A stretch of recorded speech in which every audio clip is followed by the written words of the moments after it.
Attorney General Jeff Sessions says that he will take the federal appeals court block of President Trump's travel ban right to the Supreme Court. Sessions releasing a statement saying this Department of Justice will continue to vigorously defend the power and duty of the executive branch to protect the people of this country from danger and will seek review of this case in the United States Supreme Court. This is State Department data shows non-immigrant visas granted to people from nearby 50 Muslim-majority countries were down about 20% last month. Governor, can this ban make it through the Supreme Court? How do you see it?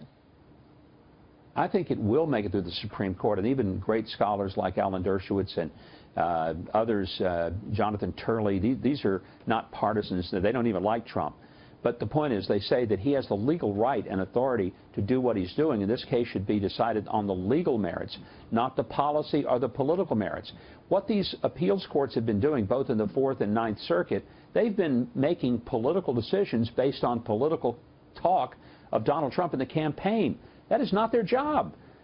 They are a judiciary function, not a legislative function, not a political function, but they've been acting as if they were. That's got to stop. The appeals courts are totally out of control. Donald Trump needs to appoint a lot of people on the bench, start filling in every blank he's got, and you know, Congress needs to look, if they're going to continue to do this, split up some of these appeals courts and make them more accountable to the Constitution and less accountable to the Democratic Party. Governor, you mentioned, and we teased it at the top of the hour, but I want to run the comments that President Obama made where he went after Donald Trump in Brussels yesterday. Listen to this.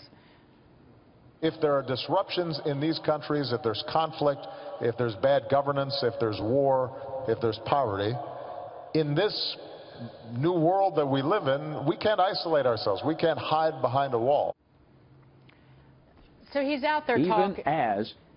Go ahead, Governor. But David, even as he is building a wall around his own home, he lived for 8 years in the White House behind a wall.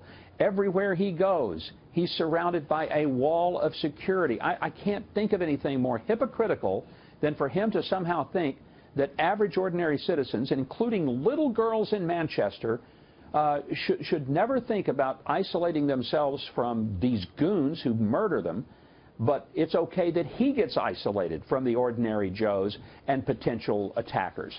Look, we're living in the dangerous world, Mr. Obama. I hate to break this to you, but there are a lot of people who don't get you know, all the security protection you do, the walls, the electronic security, people with guns, armored cars, and as a result, they might want to put at least a little distance between them and people who would walk in with a suicide vest.